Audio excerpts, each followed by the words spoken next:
अस्सलाम वालेकुम, मैं हूँ सबीरा और आज हम बनाएंगे बहुत ही मज़ेदार पोटैटो डोनट्स।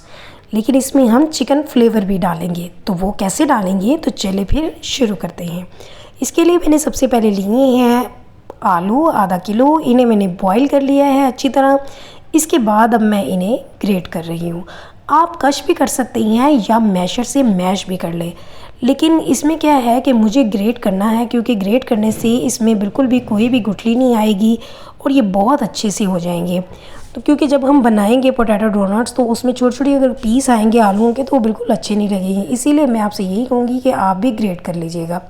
तो ये देखिए बहुत अच्छे से हो चुके हैं। तो अब हम इसमें डालते हैं प्याज। प्याज मैंने एक लिया है और उसे बारीक बारीक चॉप कर लिया है। थोड़ा सा हरा धनिया डाल देंगे और इसके साथ ही मैं डाल दूँगी थोड़ी सी हरी मिर्चें। 3 से 4 ले लेती हूँ और उन्हें भी मैंने बारीक बारीक चॉप कर लिया है। तो सारी सब्जियों को आपने बारीक बारीक चॉप करके डालना है। तो फ्लेवर हम डालने वाले हैं चिकन का। तो चिकन का फ्लेवर डालने के लिए मैं डाल रही हूँ चिकन पाउडर 2 चम्मच। तो अगर आपके पास क्यूब हो तो आप क्यूब डाल सकते हैं। साथ ही डाला है 1 चम्मच ब्लैक पेपर काली मिर्च और 4 चम्मच मैं डाल दूँगी इसमें मैदा आप देख लीजिएगा, अगर आपको ये बैटर जो है थोड़ा पतला लगे तो आप ज़्यादा भी डाल सकते हैं। और इसमें मैं 4 चम्मच ही डाल रही हूँ ब्रेड क्रम्स भी थोड़े ज़्यादा ही डालेंगे क्योंकि आलू हैं ये बहुत सॉफ्ट होती हैं। थोड़ा क्रम्स ज़्यादा डालेंगे और मैदा भी ज़्यादा डालेंगे तो इससे थोड़ी शेप अच्छी आएगी और थोड़े हार्ड भी हो जाएंगे। और इसमें 1 अंडा डाला है, तो आलूओं की क्वांटिटी के हिसाब से ही आपने अंडे को एडजस्ट कर लेना है। अगर कम होंगे तो आधा अंडा डाल दीजिएगा, ज़्यादा होंगे तो पूरा अंडा ही डाल दीजिएगा। 1 चम्मच नमक डाला है और 1 चम्मच ही मैंने डाल दी है पिसी हुई लाल मिर्च। तो अब इन सारी चीज़ों को हम अच्छी तरह मिक्स करेंगे और फिर चेक कर लेंगे कि अगर ये हमें थोड़ा पतला लगेगा तो मैं इसमें थोड़ा सा मैदा और डाल दूँगी और ब्रेड क्रम्स भी और डाल दूँगी, क्योंकि ये पतला नहीं होना चाहिए, इससे शेप अच्छी नहीं आएगी। तो ये मिक्सचर रेडी हो गया है। तो इसे ज़्यादा अच्छा और बनाने के लिए इसे फ्रिज में आप थोड़ी देर के लिए रख सकते हैं, लेकिन ये मेरा थोड़ा हार्ड हो चुका है इसलिए मैं अभी ये बना रही हूँ। और मैंने हथेलियों पे पहले लगा लिया है हल्का सा ऑयल।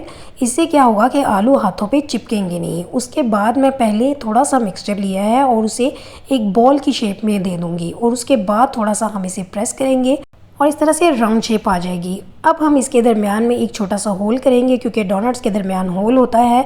तो इसको फिंगर से भी कर सकते हैं या किसी भी बॉटल का छोटा सा कैप ले लें, जैसे ये मेरे पास है।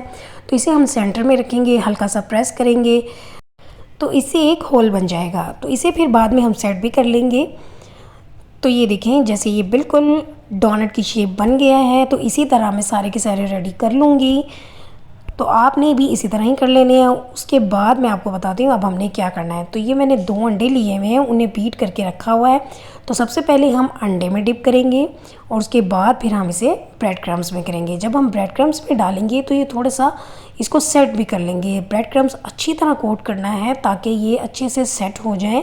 ये थोड़े सॉफ्ट होते हैं तो क्रम्स भी हम यहाँ पे भी अच्छी तरह लगाएंगे और इसे मज़ीद इसकी शेप को सेट भी कर लेंगे, क्योंकि शेप इसकी थोड़ी सी आउट हो जाती है। तो ये देखिए मैंने सेट कर लिया है, क्रम्स भी अच्छी तरह लग गए हैं।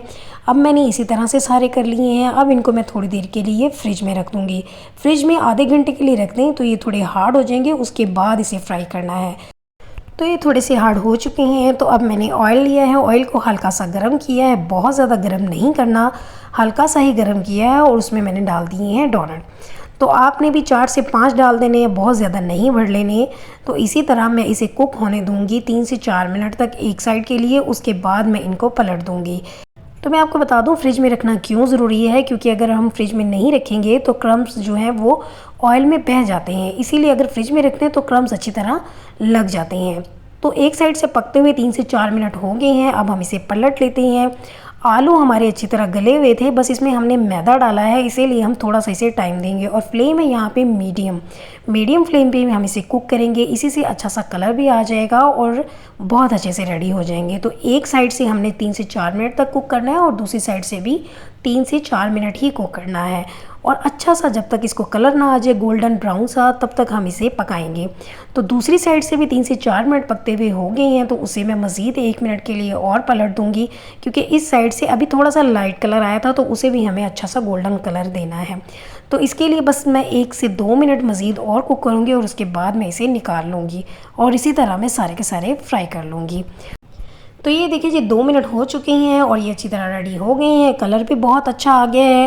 तो इसकी शेप भी आप चेक कर लीजिए, बिल्कुल परफेक्ट बनी है, बहुत ही ज़बरदस्त बन गए हैं। तो इसी तरह से हम सारे रेडी कर लेंगे।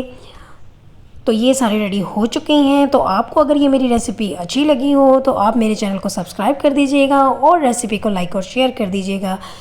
तो आप इन्हें केचप के साथ भी सर्व कर सकते हैं और मेयोनीज के साथ भी। तो रमज़ान जैसा कि चल रहा है तो इसमें आप ये रेसिपी ज़रूर ट्राई कीजिएगा। तो फिर मिलेंगे हम एक और नई मज़ेदार रेसिपी में। तब तक के लिए इजाज़त दें, अपनी दुआ में याद रखिएगा। अल्लाह हाफिज़।